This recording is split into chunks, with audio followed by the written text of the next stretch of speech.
तो guys Eternals MCU की one of the self content movie है जिसमें एटर्नल्स, सेलेस्टियल्स और डेविएंट्स पर फोकस किया गया है। पर फिर भी ये मूवी एक से ज़्यादा मार्वल मूवीज़ को सेट करती है। तो मैं हूं कमल और आज हम बात करने वाले हैं मार्वल की आने वाली उन मूवीज़ के बारे में जिनका सेटअप एटर्नल्स मूवी ने किया है। तो चलिए शुरू करते हैं।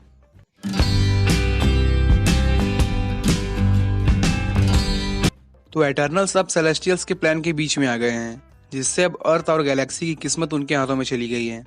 और देखा जाए तो एवेंजर्स और मास्टर ऑफ मिस्टिक आर्ट्स का एमसीयू में बहुत ही इंपॉर्टेंट रोल है, पर फिर भी उन्हें डिविएंट्स और अर्थ के अंदर तैमूत की प्रेजेंस की कोई इन्फॉर्मेशन नहीं है।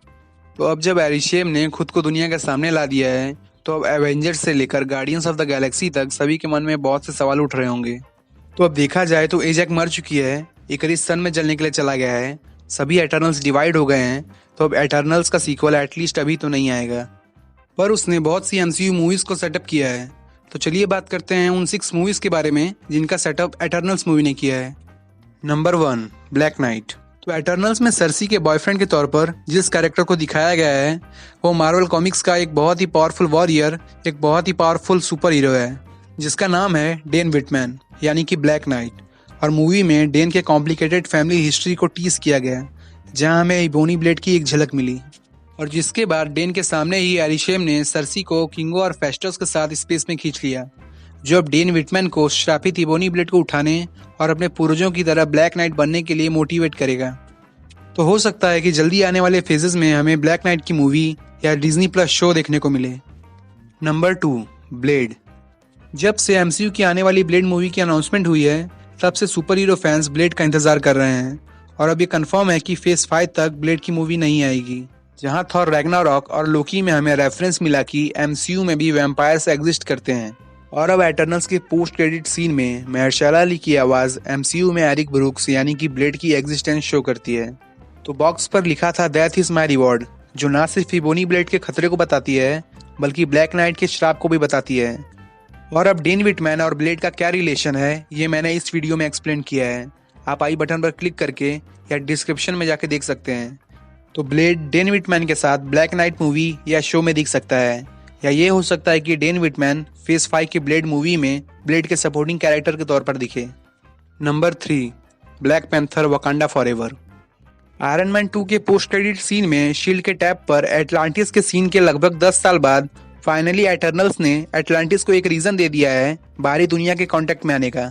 एटलांटिस का किंग नेमर द सबमरीनर एक बहुत ही पावरफुल मार्वल एंटी हीरो है, जिसका नाम उसके बैड टेम्पर की वजह से खराब है। तो हो सकता है कि उसके किंगडम को हुए किसी नुकसान की वजह वो बाहरी दुनिया को मान सकता है। तो अब एक रूमर है कि ब्लैक पैंथर वकांडा फॉरएवर का विलन नेमर है। तो एटर्नल्स का ये कांड रीजन हो सकता है वकांडा और एटलांटिस के वॉर का। कॉमिक्स में भी डिविएंट्स के खिलाफ सेलेस्टियल्स के रिटेलिएशन में पूरा एटलांटिस डूब गया था। तो मे बी ये रीजन हो जिससे दोनों फिक्शनल किंगडम्स आमने सामने आ जाएं। और हो सकता है कि ये हमें नेमर द सबमरीनर मूवी में डिटेल में दिखाया जाए। Number 4, fantastic 4। तो लोकी सीरीज में हमने ही वू रिमेन्स को देखा, जो कि नैथानियल रिचर्ड्स का एक वेरिएंट था, जो कि रीड रिचर्ड्स यानी कि मिस्टर फैंटास्टिक और इनविजिबल वुमन का वंशज है। तो एटर्नल्स में कहीं भी मार्वल की पहली सुपर हीरो फैमिली का कोई हिंट नहीं मिला, बल्कि हिंट मिला गैलेक्टस का। तो एटर्नल्स ने तैमूत के बर्थ को रोका, जिससे एक अलग गॉड लाइक एंटिटी के लिए अर्थ का दरवाजा खुल गया। जिस तरह सेलेस्टियल्स के बर्थ के लिए एक अच्छे खासे एनर्जी वाले प्लेनेट की जरूरत होती है, ठीक उसी तरह गैलेक्टस के खाने के लिए एक अच्छे खासे एनर्जी वाले प्लेनेट की जरूरत होती है। तो गैलेक्टस फैंटास्टिक 4 का एक बहुत ही फेमस विलन है और मार्वल के मोस्ट पावरफुल कैरेक्टर्स में से एक है। अगर उसने तैमूत के फेल्ड बर्थ को और सेलेस्टियल एरिशेम के अचानक अपीयरेंस को नोटिस किया, तो हो सकता है गैलेक्टस अर्थ के एनर्जी के लिए आए, जिसके बाद हो सकता है उसका सामना हो फैंटास्टिक 4 से और सिल्वर सर्फर का भी अपीयरेंस देखने को मिले। तो जो सर्सी और एजे का कनेक्शन एरिशेम से था, वैसा ही सिमिलर कनेक्शन सिल्वर सर्फर का गैलेक्टस से है, जो हमें फेज 4 की अपकमिंग मूवी फैंटास्टिक 4 में दिखेगा। Number 5, guardians of the Galaxy volume 3। Guardians of the Galaxy movie में हमें बहुत से हिंट मिले थे जो एटर्नल्स के लिए एक सेटअप बना था। जैसे हमें ईसॉन द सर्चर दिखा, कलेक्टर के इन्फिनिटी स्टोन के हिस्टोरिकल डिस्क्रिप्शन में एक सेलेस्टियल के तौर पे हमें ईगो द लिविंग प्लेनेट दिखा, और दिखा नोवेयर एक सेलेस्टियल का कटा हुआ सिर। और इनमें से किसी भी पॉइंट को एटर्नल्स मूवी में नहीं दिखाया गया। फिर भी एटर्नल्स का तैमूत के बर्थ को रोकना और एरिशेम के रिटर्न को बाकी गैलेक्सी इग्नोर नहीं कर सकती। और अब अर्थ पर क्या हुआ ये इन्वेस्टिगेट करने हो सकता है आए गार्डियंस ऑफ द गैलेक्सी, जिनकी मुलाकात हो डोमो पर मक्कारी, ड्यूक और थीना से। तो थॉर को थॉर लव एंड थंडर में छोड़ने के बाद हो सकता है स्टार लॉर्ड और उसकी टीम बचे हुए एटर्नल्स के साथ आगे का रास्ता तय करें। और जब से बात सामने आ रही है कि guardians of the Galaxy volume 3 में हमें एडम वॉरलॉक दिखेगा, तब से पिप द ट्रोल के दिखने के चांसेस भी बढ़ गए हैं, जो हमें स्टार फॉक्स के साथ एटर्नल्स के क्रेडिट सीन में दिखा था। तो क्योंकि पिप द ट्रोल कॉमिक्स में एडम वॉरलॉक के बहुत करीब है, इसलिए वो guardians of the Galaxy volume 3 में भी उसके साथ दिख सकता है।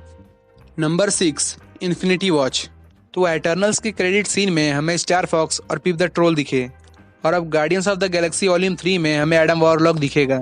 तो चांसेस बहुत हाई हैं कि हमें लाइव एक्शन मूवी दिखे इन्फिनिटी वॉच पर। इन्फिनिटी वॉच एक ग्रुप है पावरफुल कॉस्मिक कैरेक्टर्स का, जो इन्फिनिटी स्टोन्स को प्रोटेक्ट करते हैं थैनोस जैसे विलन्स से, कि वो फिर से इन्फिनिटी गॉन्टलेट असेंबल ना कर पाएं। तो आपको बता दूं कि इन्फिनिटी वॉच टीम का लाइनअप एवेंजर्स की तरह रेगुलर नहीं है, पर कुछ बहुत ही इंपॉर्टेंट मेंबर्स हैं जो हमें फेज 4 तक दिखेंगे।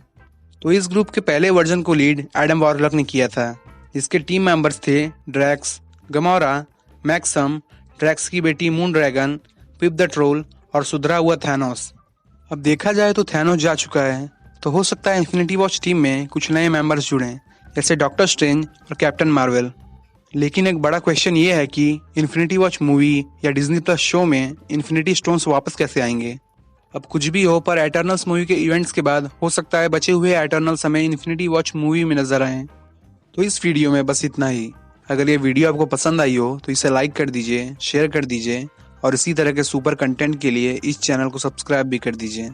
और देखते रहिए the super world, and I will be back.